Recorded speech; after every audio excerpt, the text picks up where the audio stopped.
अस्सलाम वालेकुम व्यूवर्स, अमीर अब्बास साहब हमारे साथ मौजूद हैं।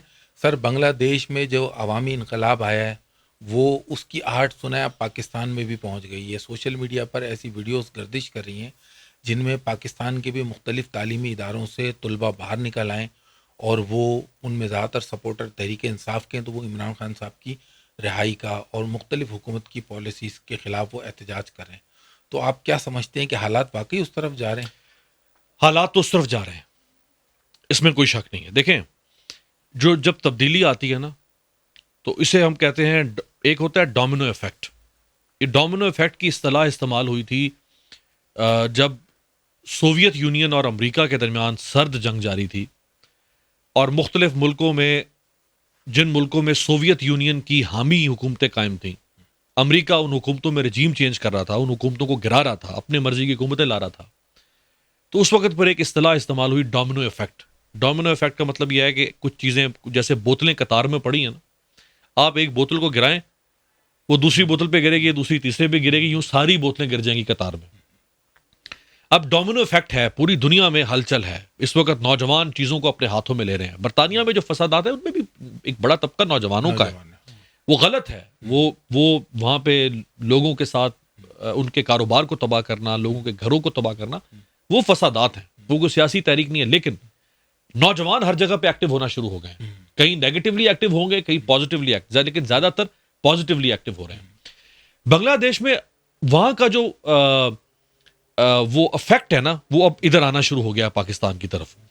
उसकी वजह यह है कि वहां पर रोजाना की बुनियाद पर ड्रामाई तब्दीलियां आ रही हैं। ऐसा नहीं है कि 5 दिन पहले जो हुआ वो खत्म हो गया, नहीं, रोजाना की बुनियाद पर ड्रामाई तब्दीलियां आ रही हैं। पीर को, आज से 4 दिन पहले, हसीना वाजिद मुस्ताफी होकर वहां से भागी थी।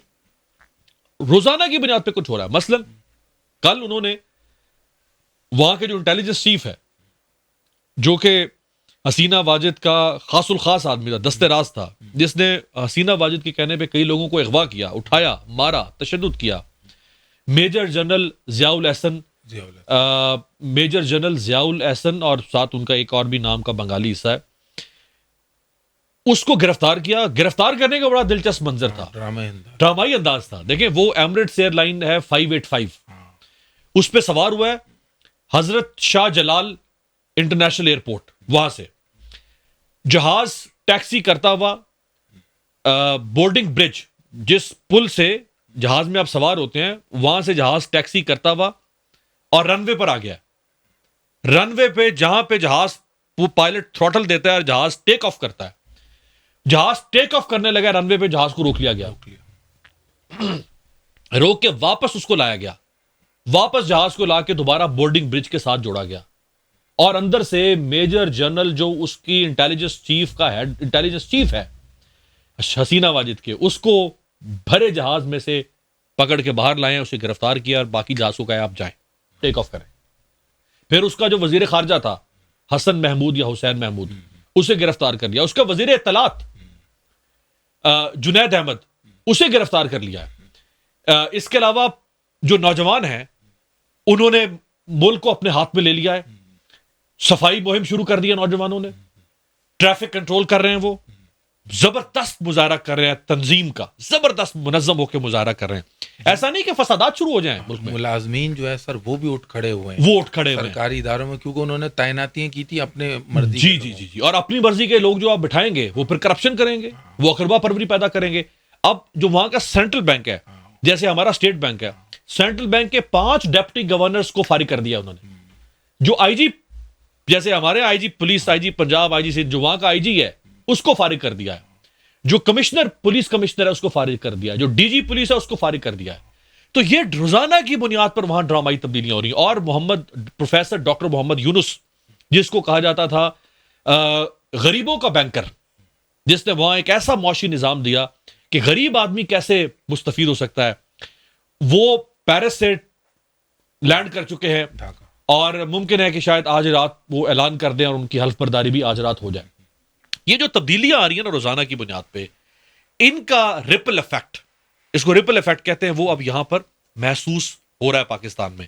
जिन वीडियोस का आपने जिक्र किया, वो वीडियोस मैंने भी कुछ देखी हैं। उसमें कुछ नौजवान हैं, यूनिवर्सिटी स्टूडेंट्स लग रहे हैं, वो कह रहे हैं कि 30 अगस्त तक की हम आपको डेडलाइन दे रहे हैं, इमरान खान को आप रिहा करें। अगर आप इमरान खान को रिहा नहीं करेंगे तो हम तहरीक शुरू करेंगे। ये उनका बिल्कुल आईनी हक है, ये उनका कानूनी हक है। बिल्कुल वैसे ही जैसे डॉक्टर मोहम्मद यूनुस को इंतकामी बुनियादों पर सजा सुनाई शेख हसीना वाजिद ने और उसकी अदालतों ने, जब रियासत निजाम को कंट्रोल कर लेती है वो फिर मुखालिफिन को इंतकाम का निशाना बनाती है, वो अदालतों को इस्तेमाल करती है, वो पुलिस को इस्तेमाल करती है। इमरान खान के खिलाफ पुलिस इस्तेमाल हुई है, इमरान खान और उसकी पार्टी के खिलाफ नैब इस्तेमाल हुआ है, एंटी करप्शन इस्तेमाल हुआ है, एफआईए को इस्तेमाल किया गया है। और मैं जज नहीं कहता, वो जज हैं, बड़े लोग हैं, मैं नहीं कहता कि वो इस्तेमाल हुए हैं, लेकिन जजों की तरफ से जो फैसले आए हैं, जो कुछ हो रहा है, वो अदालतों की सुस्त रवि की वजह से सब ये नाइंसाफी हो रही है ना। अगर अदालतें जानते बूझते हुए भी कि क्या कुछ हो रहा है और अब जज लिख रहे हैं, जैसा कि अहमद वकास जंजुआ के केस में जज ने क्या रिमार्क्स दिए कि ये क्या होता है कि हर केस में हम देखते हैं नीले रंग का शॉपर है और उसमें बारूद भरा हुआ है। ओ भाई, शॉपर ही तब्दील कर लो। हर केस में तुमने लिखा होता है नीले रंग के शॉपर से बारूद बरामद हुआ, और ये हर केस में तुमने अबू बकर और उजैफा दो ही किरदार डाले हुए, कोई किरदार ही तब्दील कर लो। इससे बढ़कर और क्या होगा। जो जज अभी देखे ना, आलिया हमजा को जमानत मिली गुजरांवाला से 15 महीनों के बाद। वो जो अहमद फराज ने कहा था कि जब्त लाजिम है मगर दुख है कयामत का फराज, जालिम अब के बिना रोएगा तो मर जाएगा। इतना जुल्म हो चुका है कि जालिम भी शायद अगर जुल्म महसूस करे वो भी मर जाए। तो पर अब नौजवान उठेंगे नहीं गे तो क्या होगा। जब आप देखें अहमद नवाज सुखेरा, वो इमरान खान साहब के दौर में भी ब्यूरोक्रेट थे, उसके बाद ही उनकी रिटायरमेंट हुई। बहुत जबरदस्त, बहुत अपराइट, ऑनेस्ट, बहुत प्रोफेशनल सिविल सर्वेंट रहे हैं। उन्होंने एक ट्वीट किया जिसमें वो कहते हैं कि आप अदालतों के दरवाजे बंद कर रहे हैं इस मुल्क में, आप पार्लियामेंट के दरवाजे बंद कर रहे हैं इस मुल्क में, इलेक्शन कमीशन इंसाफ नहीं दे रहा, तो बताएं फिर लोग फैसले कहां करेंगे। ताकत से करेंगे और सड़कों पर करेंगे। जहां फैसले होने चाहिए अदल के, इंसाफ के, लोगों की तवक्कुआत के मुताबिक, वो कौन सी जगह है? वो अदालतें हैं ना, वो पार्लियामेंट है। पार्लियामेंट से कानून साजी कर रहे हैं आप इमरान खान को ठोकने की, उसको तोड़ने की। जो अभी इलेक्शन एक्ट पास किया इन्होंने, आज तो सदर ने दस्तखत कर दिया ना उसके ऊपर, अब तो वो कानून बन गया, नोटिफिकेशन भी हो गया। उसको चैलेंज भी कर दिया पीटीआई ने सुप्रीम कोर्ट में। अहमद नवाज सुखेरा साहब ने बहुत जबरदस्त बात की है कि आप जब सारे दरवाजे बंद कर देंगे, देखें जब कोई शख्स बिस्तरे मर्ग पर होता है तो वेंटिलेटिंग मशीन ऑन कर देते हैं डॉक्टर, ताकि वो उसका दम ना घुटे। मुल्क में वेंटिलेटिंग मशीनें लगी होती हैं। शहरियों को जब घुटन महसूस होती है, वो उन मशीनों से अपनी घुटन निकालते हैं, वेंट आउट करते हैं अपने अंदर हब्स को। वो कौन से इदारे होते हैं? वो अदलिया है। मुझे तकलीफ हुई, मैं कहूंगा यार मैं आपको अदालत में देखूंगा जाके। मुझे अदालत पर एतबार होता है तो मैं कहता हूं ना कि यार मैं आपको अदालत में देख लूंगा। लेकिन जब अदालत शकावत का निजाम बन जाए, अदालत जबर का निजाम बन जाए, मैं कह सकता हूं आपको मैं अदालत में देख लूंगा। फिर मुझे होता है यार मेरे अवामी नुमाइंदे बैठे हुए पार्लियामेंट में, कोई मेरे साथ ज्यादती करेगा वो पार्लियामेंट में मेरे हक में कानून साजी करेंगे। अगर पार्लियामेंट मेरे खिलाफ कानून साजी करना शुरू कर दे, मैं कहां जाऊंगा? तो फिर लोग ताकत से और गली में फैसला करते हैं, सड़क पर आकर फैसला करते हैं। तो आप माहौल को, निजाम को उस तरफ लेकर जा रहे हैं। आप नहीं, जो नविश्ता दीवार है आप नहीं पढ़ रहे, आप वो काम कर रहे हैं जो हसीना वाजिद बांग्लादेश में कर रही थी। खाना तैयार था, उनको ये एहसास नहीं था कि मामलात किस हद तक बिगड़ चुके हैं। और वो उसको आखिरी मैसेज, वीडियो मैसेज तक रिकॉर्ड नहीं करने दिया गया। और अब वो देखें दर बदर की ठोकरें खा रही है वो। नादिर साहब, आप जानते हैं शायद या नहीं, उसकी सगी भांजी बरतानी पार्लियामेंट की रुकन है। बरतानवी पार्लियामेंट की रुकन नहीं है, बरतानवी काबीना की रुकन है, काबीना की मिनिस्टर है वहां की। ट्यूलिप सिद्दीक उसका नाम है। शेख रेहाना जो इसकी बहन है शेख हसीना वाजिद की, वो भी फरार है। वो जो कि बरतानवी नेशनल है, तो शायद ये उसकी बेटी है ट्यूलिप सिद्दीक।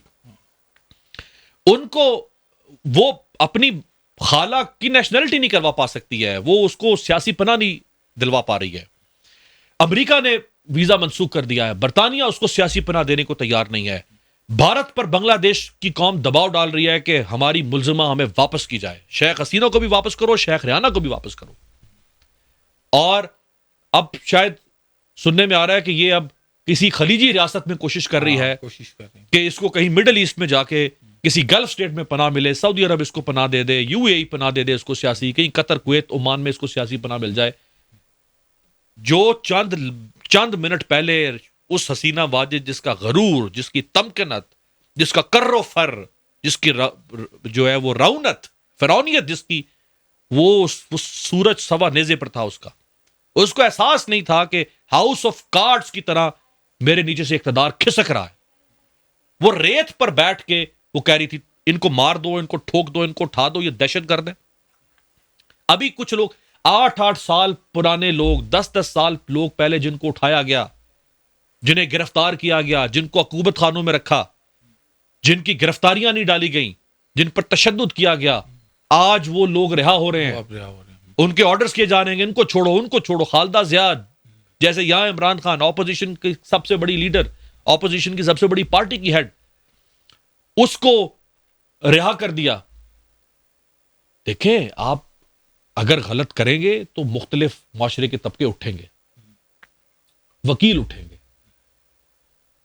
दानिश्वर तो बोल रहे हैं, वो तो बोलते हैं, सहाफी बोलते हैं, हम तो आवाज उठा सकते हैं ना। हमारा काम सड़क पे जाके एक्टिविज्म करना नहीं है। स्टूडेंट्स जैसे आप कह रहे हैं वो बाहर निकल रहे हैं। बाज लोग कह रहे हैं कि ये सारी वीडियोस आर्टिफिशियल इंटेलिजेंस से बनी हुई हैं। मुझे नहीं लगता कि वो सारी वीडियोस जो मैंने देखी है वो तो आर्टिफिशियल इंटेलिजेंस की नहीं लग रही हैं।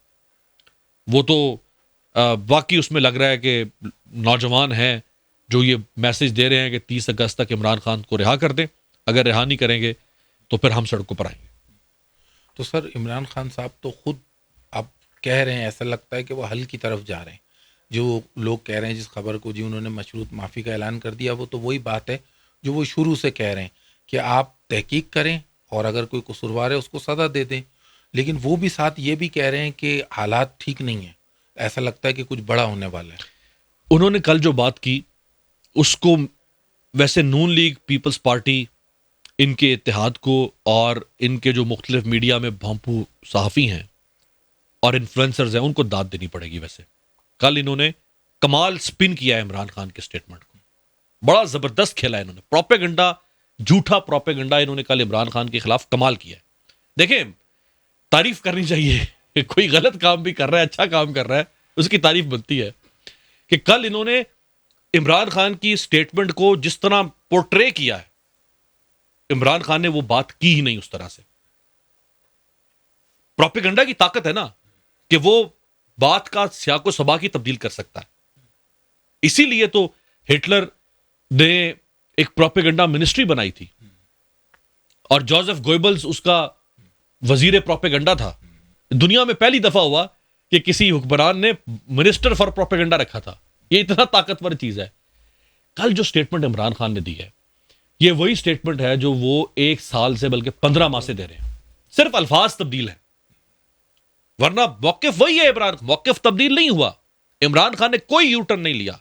मैं आपको जिम्मेदारी से यह बात बता रहा हूं अपने जराए से। आप इमरान खान के ऊपर आजमाइशों की बारिश कर दें या इनायात की बारिश कर दें, वो इस मुल्क से जाने वाला नहीं है। यह खबर तो कल मीडिया ने हाईलाइट नहीं की जब इमरान खान ने कहा कि जैसे बांग्लादेश के हालात खराब हो रहे हैं, पाकिस्तान के हालात खराब हो सकते हैं। मैं हुकूमत से कहता हूं कि मेरा नाम भी ईसीएल में डाले, नवाज शरीफ, जरदारी और मोहसिन नकवी का नाम भी ईसीएल में डाले। खबर तो यह थी, खबर यह थी, इसको हाईलाइट नहीं किया। और मशरूत माफी इमरान खान ने मांग ली। भाई, उसने माफी का लफ्ज वो उसने आज नहीं, वो पहले भी इस्तेमाल करता रहा है।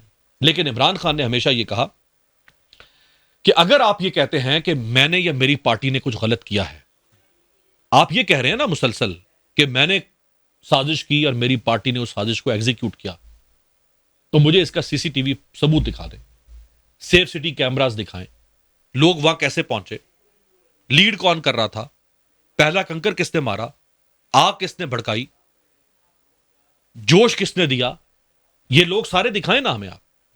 ये बात तो वो पहले दिन से कर रहे हैं।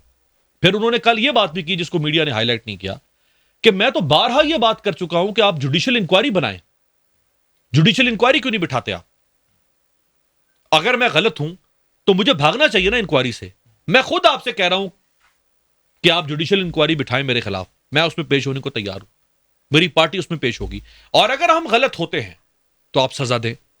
यह बात एक बार नहीं, 20 बार नहीं, 85 बार इमरान खान 15 महीनों में कह चुके हैं, 85 बार, कि अगर मेरी पार्टी में से कोई शख्स किसी क्राइम में मुलव्विस है, उसने रियासत का कोई कानून तोड़ा है, आप उसको सजा दें।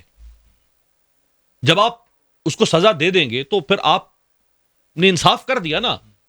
फिर आप माफी किस बात की मांग रहे हैं, या उसका क्या मुतालबा कर रहे हैं माफी मांगे? रियासतों में माफी नहीं होती, रियासतों में इंसाफ होता है।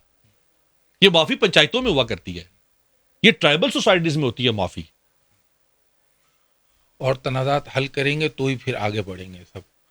तो व्यूवर्स, आपने अमीर अब्बास साहब की गुफ्तगू सुनी। अगर इस हवाले से आपका कोई सवाल है या तबसरा है तो आप उसका इजहार कमेंट्स बॉक्स में कर सकते हैं। वीडियो देखने का शुक्रिया।